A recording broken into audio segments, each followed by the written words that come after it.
In this video, I will show you how to check your Crypto.com transaction history. To do this, go and open up Crypto.com, then go to Accounts in the bottom, and then what you want to do is in the top right, from the three circles, click on the one in the middle. Wait. Then from the three circles you see in the top right, click on the left one. That will show transaction history, and you can then select tokens, cash, or Crypto.com card. Now, for example, I'll do cash.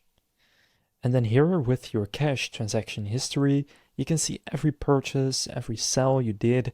You can see your deposits, your withdrawals, everything you did with cash.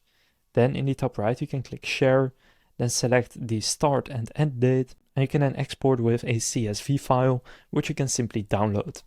So that's how you can find your transaction history on Crypto.com. If this video was helpful, please consider leaving a like and subscribing to my channel. With that being said, I will see you in the next video.